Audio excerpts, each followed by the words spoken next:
It was a beautiful morning on the island of Sodor. Thomas the Tank Engine blue paint sparkled in the sunshine as he puffed happily along his branch line with Annie and Clarabelle. He was feeling extra pleased with himself.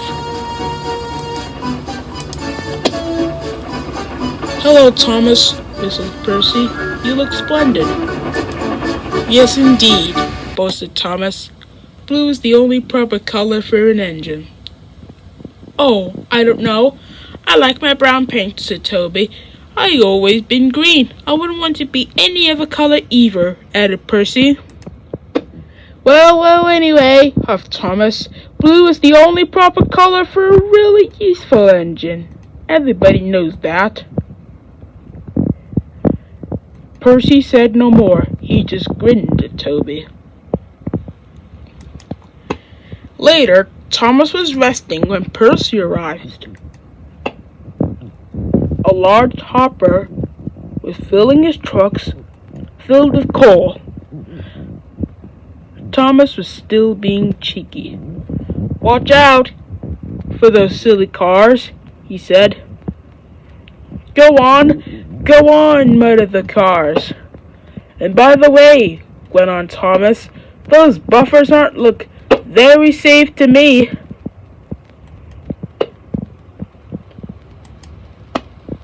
The last load poured down. "Help! Help!" cried Thomas. "Get me out!" Percy was worried, but he couldn't help laughing. Thomas's smart blue paint was covered in coal dust from smoke box to bunker.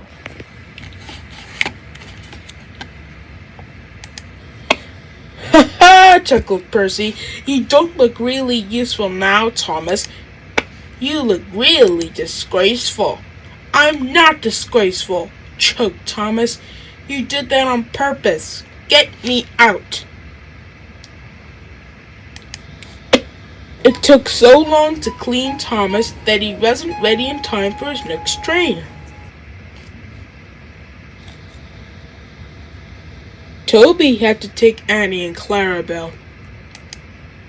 "Poor Thomas," whispered Annie to Clarabelle. They were most upset.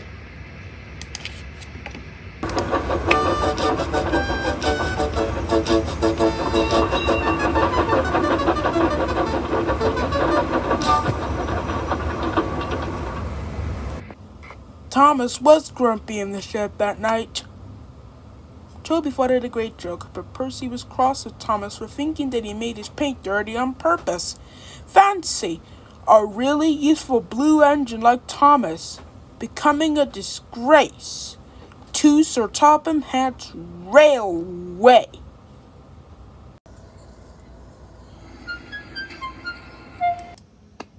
Next day, Thomas was feeling more cheerful as he watched Percy bring his cars from the junction. The cars were heavy and Percy was tired. "Have a drink," said his driver. "Then you feel better." The water column stood at the end of the siding with the unsafe buffers. Suddenly, Percy found that he couldn't stop. The buffers didn't stop him either. "Oh!" wailed Percy. "Help!" The buffers were broken and Percy was wheel deep in coal. It was time for Thomas to leave. He had seen everything. Now Percy had learned his lesson too. He chuckled to himself.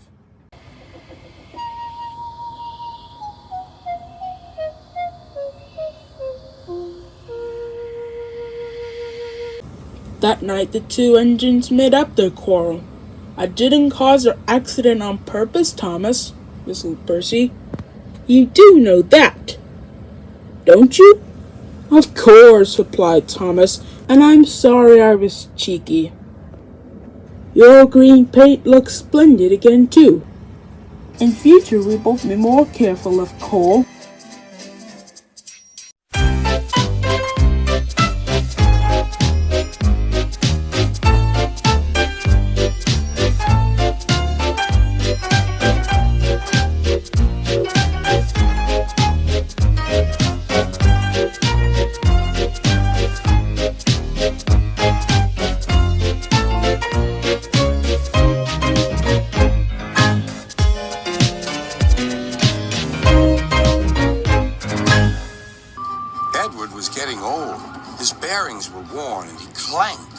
puffed along. He was taking empty cattle cars to a market town. The sun shone, birds sang. But Edward was heading for trouble. Come on, he puffed. Oh, screamed the cars. Edward puffed and clanked, the cars rattled and screamed. Some cows were grazing nearby. They were not used to trains. The noise and smoke disturbed them. As Edward clanked by, they broke through the fence and ran across the line. A coupling was broken and some cars were left behind. Edward felt a jerk, but didn't take much notice. He was used to cattle cars. Bother those cars, he thought. Why can't they come quietly? He was at the next station before either he or his driver realized what had happened. When Gordon and Henry heard about the accident, they laughed and boasted. See, allowing cows to break your train. They wouldn't dare do that to us. We'd show them. Old Toby was cross. You couldn't help it, Edward. They've never met cows. I have, and I know the trouble they are.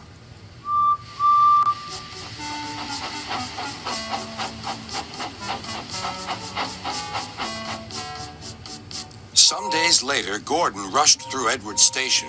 Boop, boop. Mind the cows. Hurry, hurry, puffed Gordon. Don't make such a fuss. Don't make such a fuss, grumbled his coaches.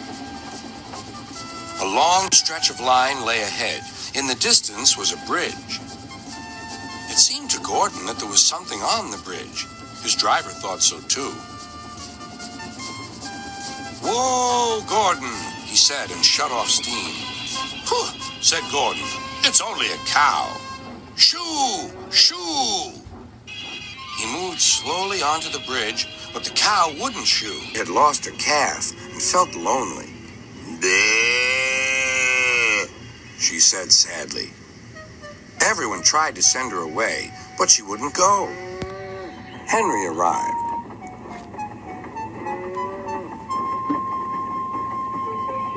What's this? A cow? I'll soon settle her. Be off! Be off! Bleh.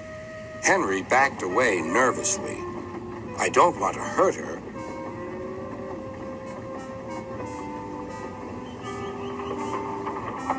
At the next station, Henry's conductor told them about the cow and warned the signalman that the line was blocked.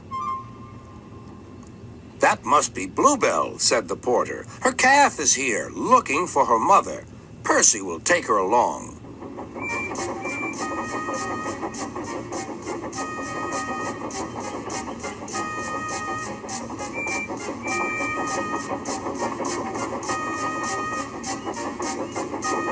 At the bridge, Bluebell was very pleased to see her calf again, and the porter led them away.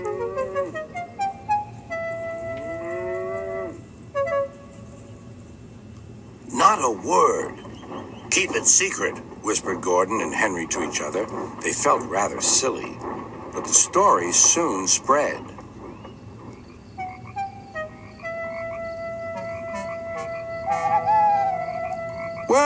Well, chuckled Edward. Two big engines afraid of a cow. Afraid? Rubbish, said Gordon. We didn't want the poor thing to hurt herself by running up against us. We stopped so as not to excite her. You see what I mean, my dear Edward? Yes, Gordon, said Edward.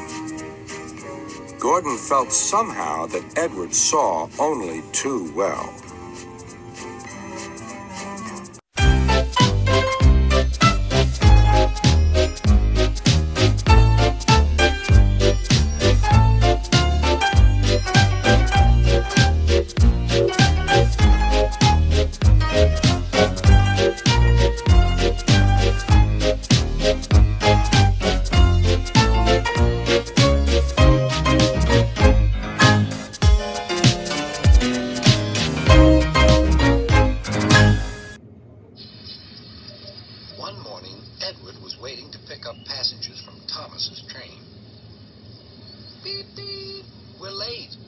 Where's Thomas? He doesn't usually make us wait.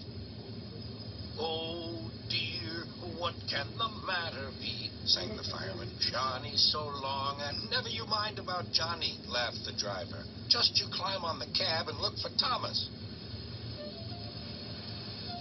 Can you see him? No, replied the fireman. There's Bertie Buss in a tearing hurry. No need to bother with him, though. Likely he's on a coach tour or something. He clambered down.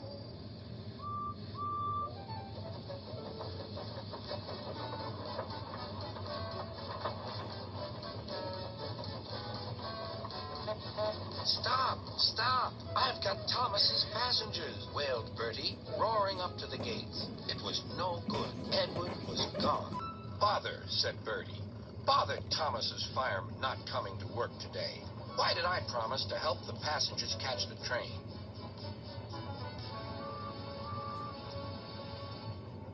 That will do, Bertie, said his driver.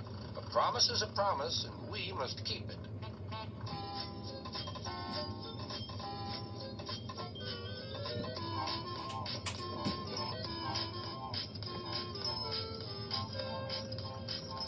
I'll catch Edward or bust, said Bertie.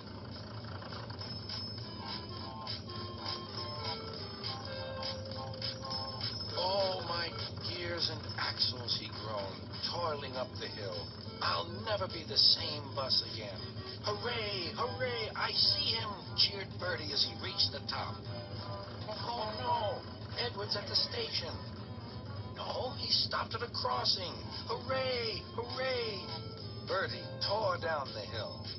Well done, Bertie, shouted his passengers. Go it. Bertie skidded into the yard. Wait, wait, cried Bertie. He was just in time to see Edward puff away. I'm sorry, said Bertie. Never mind, said the passengers. After him quickly. Third time lucky, you know. Do you think we'll catch him at the next station, driver? There's a good chance, replied the driver. Our road keeps close to the line, and we can climb hills better than Edward. I'll just make sure. He spoke to the station master. Bertie and the passengers waited impatiently. Yes, we'll do it this time, said the driver. Hooray! Called the passengers as Bertie chased after Edward once more.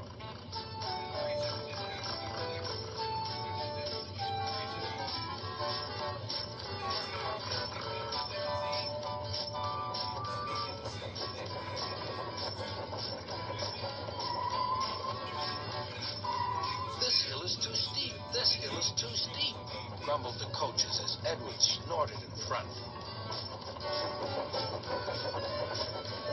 They reached the top at last and ran smoothly into the station.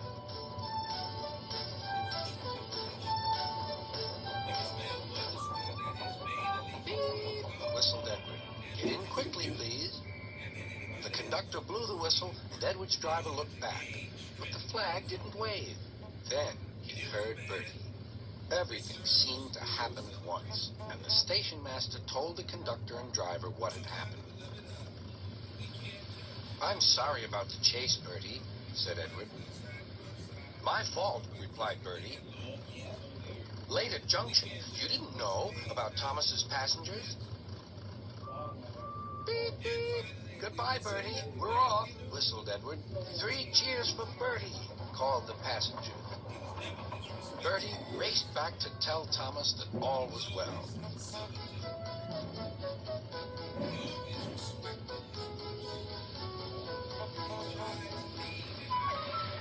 Thank you, Bertie, for keeping your promise, said Thomas. You're a very good friend indeed.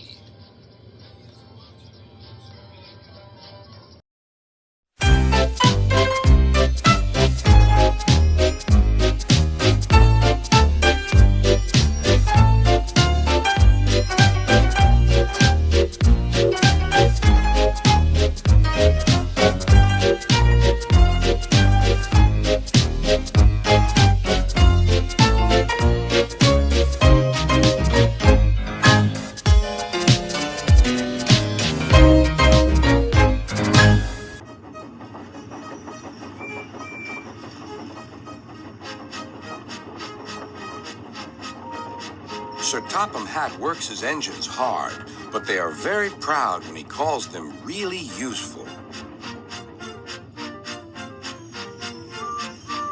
I'm going to the scrapyard today, Edward called to Thomas. What, already? You're not that old, replied Thomas cheekily. Thomas was only teasing.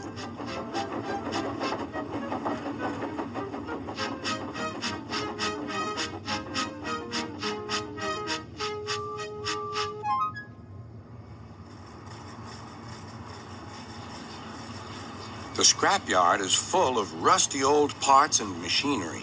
They're broken into pieces, loaded into cars, and Edward pulls them to the steelworks where they are melted down and used again.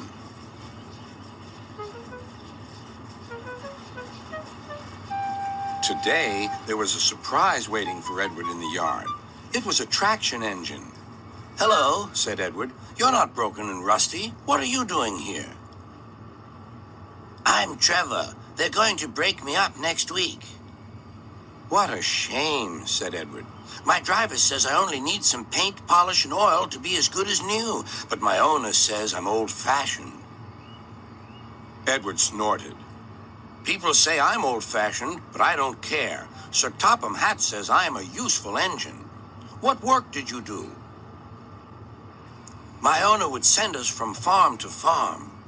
We threshed corn, hauled logs, and did lots of other work. The children loved to see us. Trevor shut his eyes, remembering.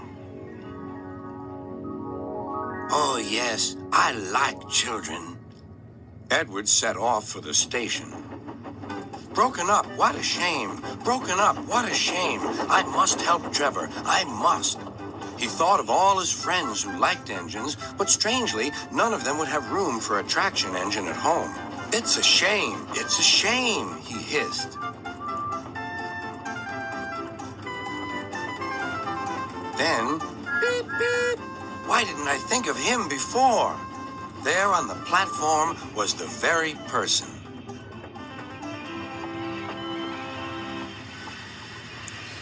Hello, Edward. You look upset. What's the matter, Charlie? He asked the driver. There's a traction engine in the scrapyard, Vicar. He'll be broken up next week. Jem Cole says he never drove a better engine. Do save him, sir. He saws wood and gives children rides. We'll see, replied the vicar. Jem Cole came on Saturday. The Reverend is coming to see you, Trevor. Maybe he'll buy you. Do you think he will? Asked Trevor. He will when I've lit your fire and cleaned you up. The vicar and his two boys arrived that evening. Trevor hadn't felt so happy for months. He chuffered about the yard. Show your paces, Trevor, said the vicar.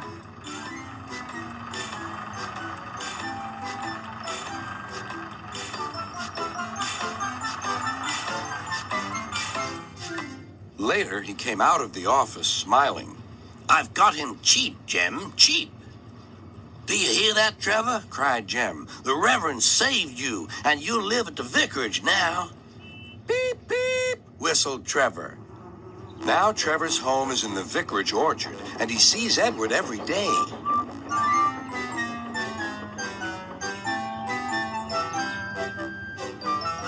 His paint is spotless, and his brass shines like gold.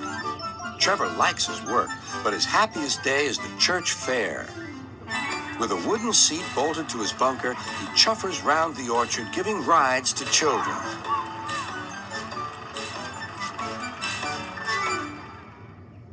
Long afterward, you'll see him shut his eyes, remembering. I like children, he whispers happily.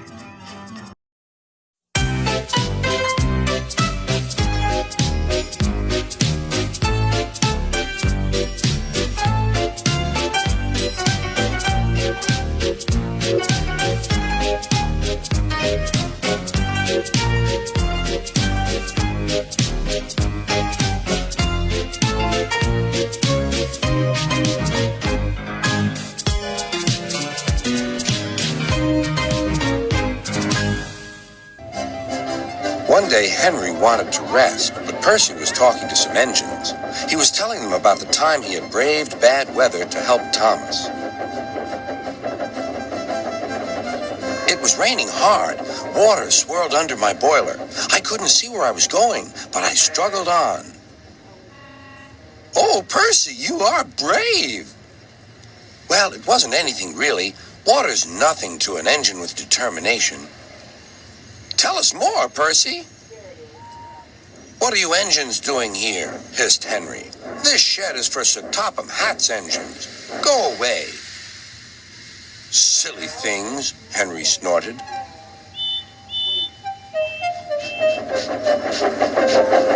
They're not silly. Percy had been enjoying himself. They are silly, and so are you. Water's nothing to an engine with determination. Huh. Anyway, said cheeky Percy, I'm not afraid of water. I like it. He ran off to the harbor singing. Once an engine attached to a train was afraid of a few drops of rain. No one ever lets me forget the time I wouldn't come out of the tunnel in case the rain spoiled my paint, huffed Henry.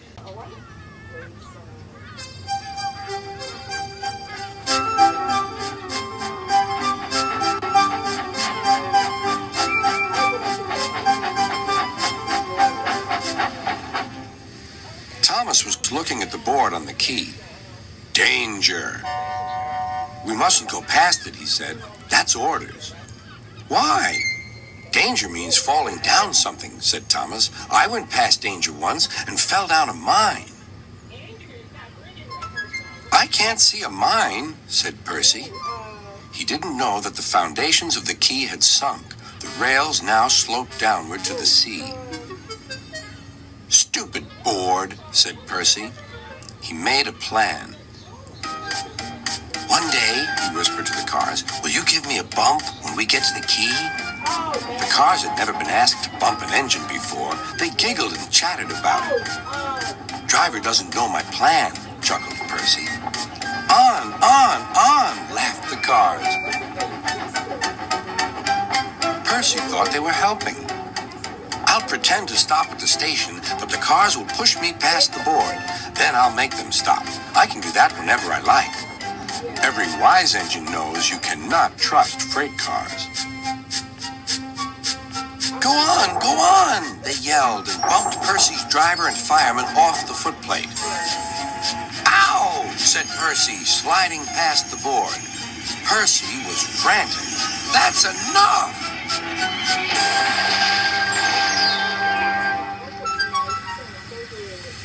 Percy was sunk.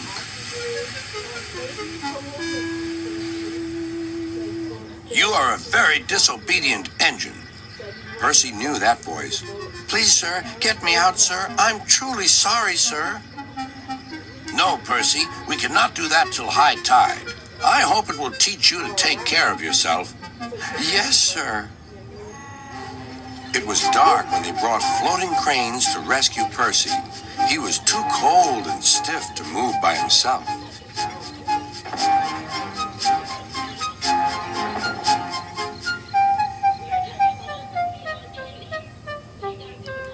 Next day, he was sent to the works on Henry's freight train.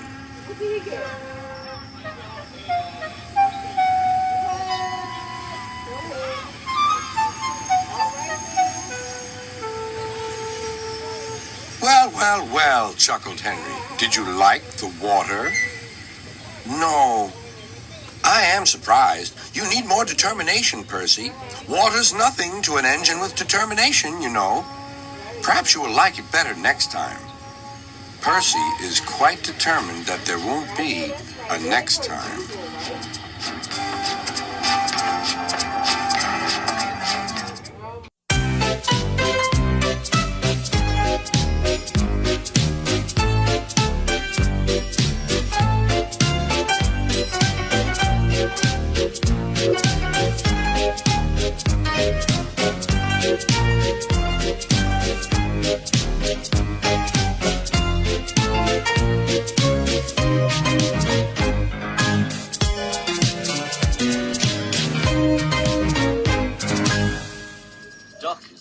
Proud of being Great Western. He talks endlessly about it, but he works hard too and makes everything go like clockwork. It was a splendid day.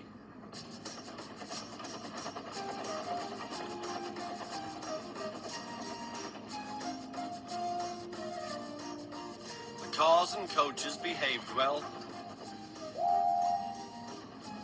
The passengers even stopped grumbling. But the engines didn't like having to bustle about. There are two ways of doing things, Duck told them. The Great Western Way or the wrong way. I'm Great Western and don't we know it? The engines were glad when a visitor came.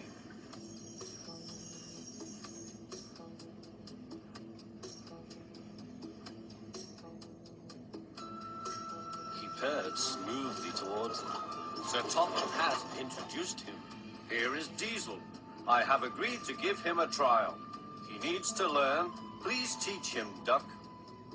Good morning, purred Diesel in an oily voice. Pleased to meet you, Duck. Is that James and Henry and Gordon too? I am delighted to meet such famous engines.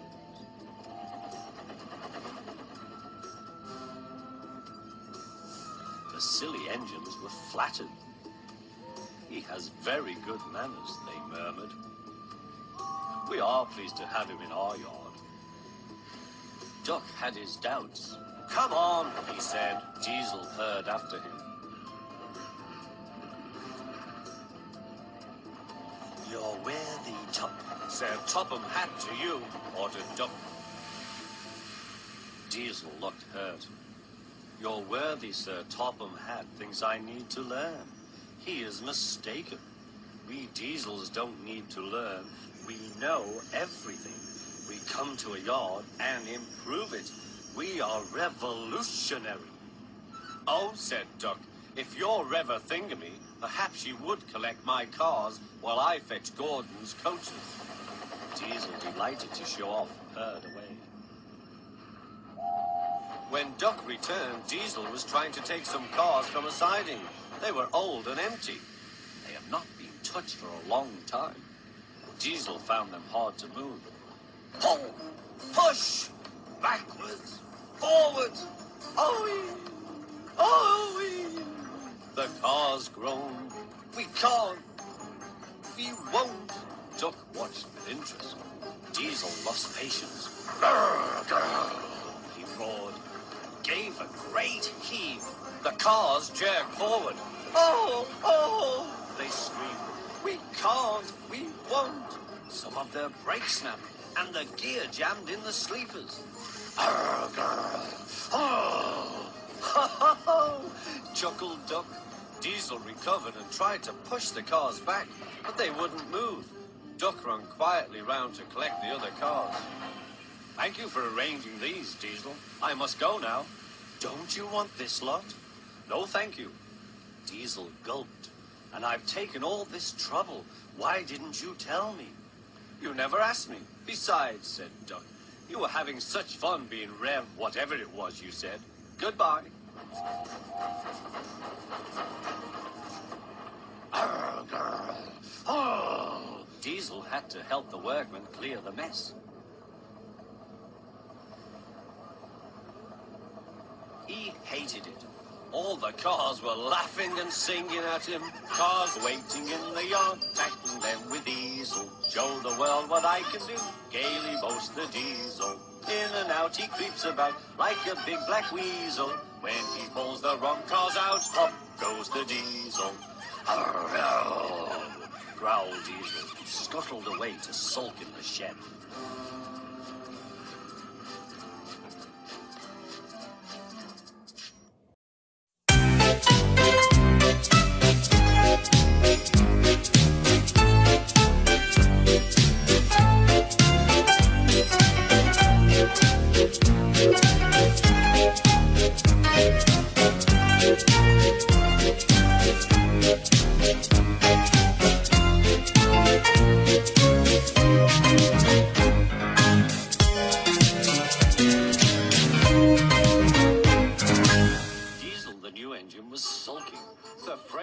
Would not stop singing rudely at him.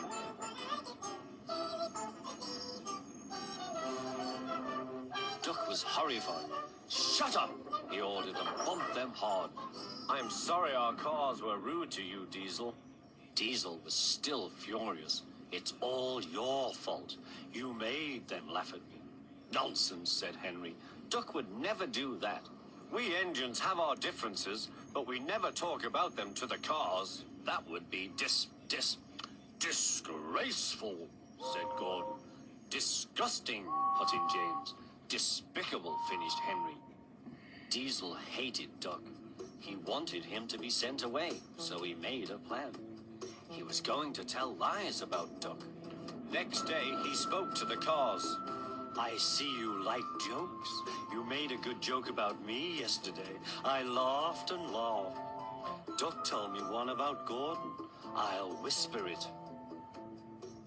Don't tell Gordon I told you. And he sniggered away. Ho, ho, ho, guffed the cars. Gordon will be cross with Duck when he knows. Let's tell him and get back at Duck for bumping us. They laughed rudely at the engines as they went by.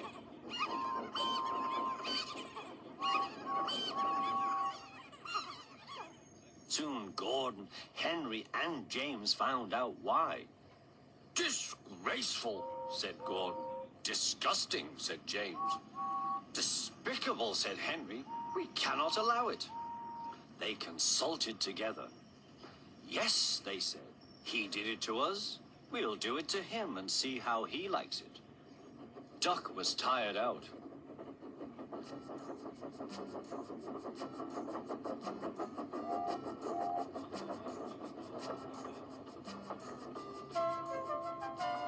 The cars had been cheeky and troublesome.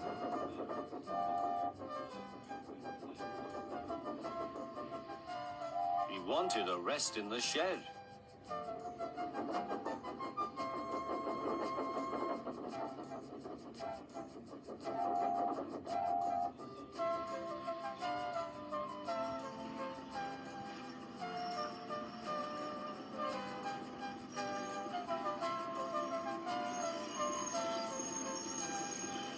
The three engines barred his way.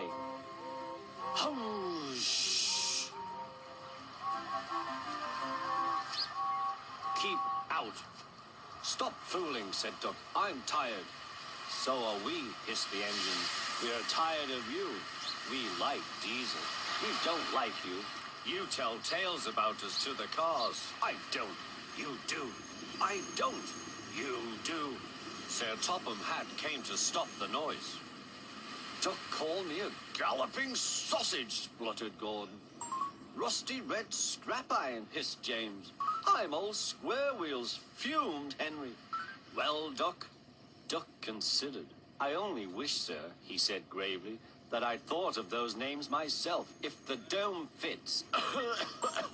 He made cars laugh at us, accused the engines. Sir Topham Hatt recovered. He'd been trying not to laugh himself. Did you, Duck? Certainly not, sir. No steam engine would be as mean as that. Diesel lurked up. Now, Diesel, you heard what Duck said. I can't understand it, sir. To think that Duck of all engines. I am dreadfully grieved, sir, but know nothing. I see, said Sir Topham Hatt. Diesel squirmed and hoped he didn't. I'm sorry, Duck, but you must go to Edward's station for a while. I know he will be glad to see you. As you wish, sir. Duck trundled sadly away, while Diesel smirked with triumph.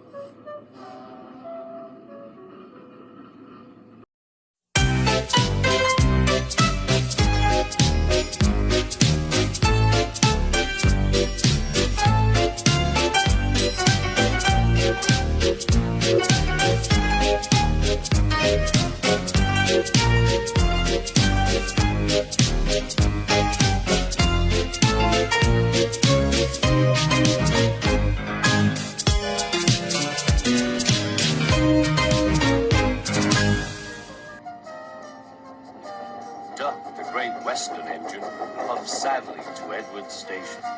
It's not fair, he complained. Diesel has been telling lies about me and made Sir Topham Hatt and all the engines think I'm horrid. Edward smiled. I know you aren't, and so does Sir Topham Hatt. You wait and see. Why don't you help me with these cars? Duck felt happier with Edward and set to work at once.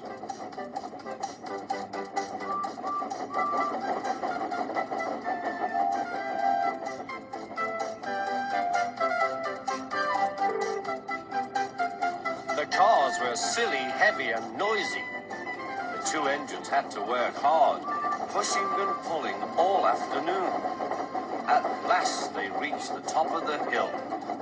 Goodbye, whistled Duck, and rolled gently over the crossing to the other line. Duck loved coasting down the hill, running easily with the wind whistling past. Suddenly, it was the conductor's warning whistle. Hurrah, hurrah, hurrah, laughed the cars.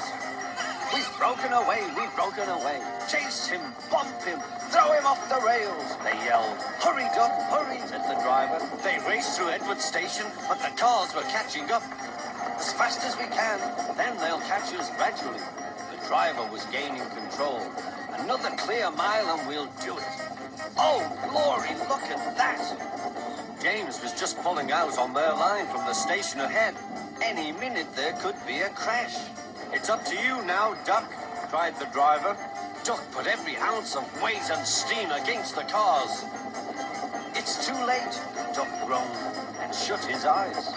He veered into a siding where a barber had set up shop. He was shaving a customer.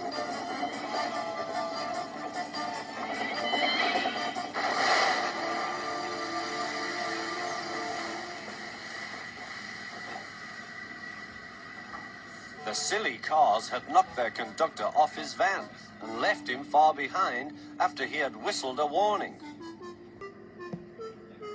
But the cars didn't care. They were feeling very pleased with themselves. Beg pardon, sir, gasped Duck. Excuse my intrusion. No, I won't, said the barber. You frighten my customers. I'll teach you. And he lathered Duck's face all over. Poor Duck. Thomas was helping to pull the cars away when Sir Topham Hatt arrived. I do not like engines hopping through my walls, fumed the barber. I appreciate your feelings, said Sir Topham Hatt, but you must know that this engine and his crew have prevented a serious accident. It was a very close, shave. Oh, said the barber. Oh, excuse me. He filled a basin of water to wash Duck's face. I'm sorry. I didn't know you were being a brave engine. That's all right, sir. I didn't know that either. You were very brave indeed, said Sir Topham Hatt. I'm proud of you. Sir Topham Hatt watched the rescue operation. Then he had more news for Duck. And when you are properly washed and mended, you are coming home. Home, sir? Do you mean the yard? Of course. But, sir, they don't like me. They like Diesel. Not now. I never believed Diesel, so I sent him packing. The engines are sorry and want you back.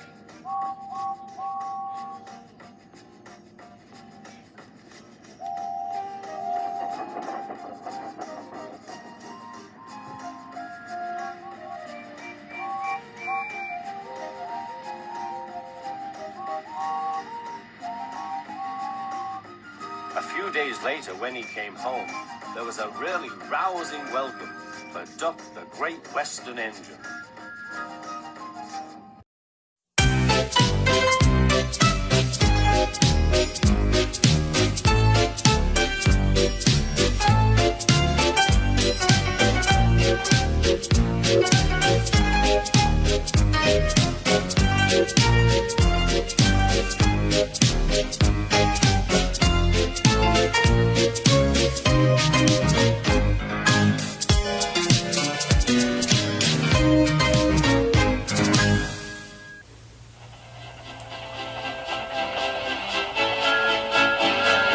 Thomas the Tank Engine has worked his branch line for many years and knows it very well.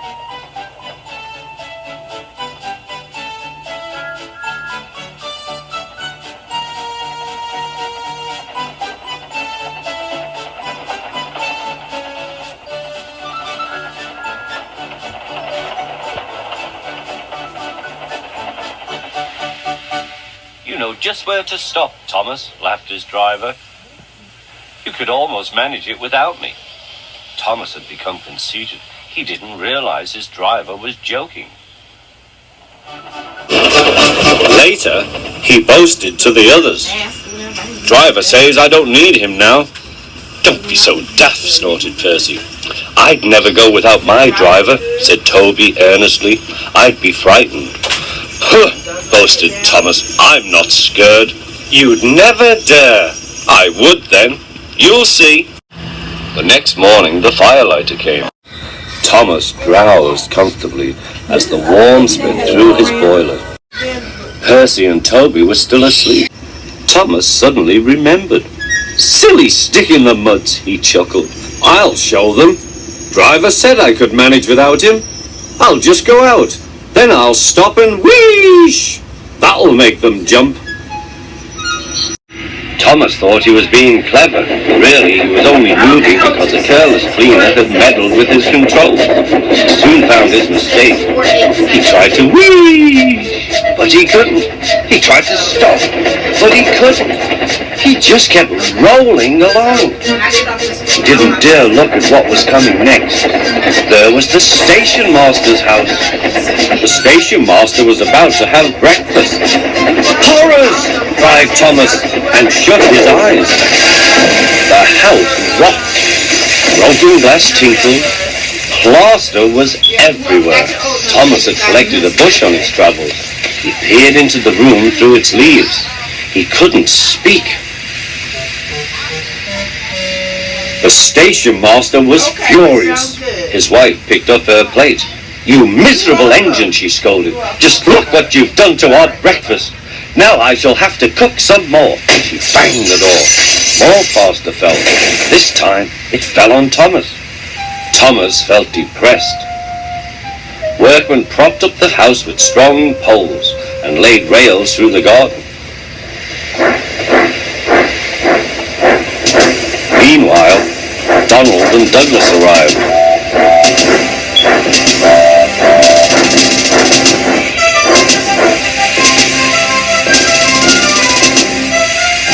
Don't bash yourself, Thomas. We'll soon have you back on the rails, they laughed.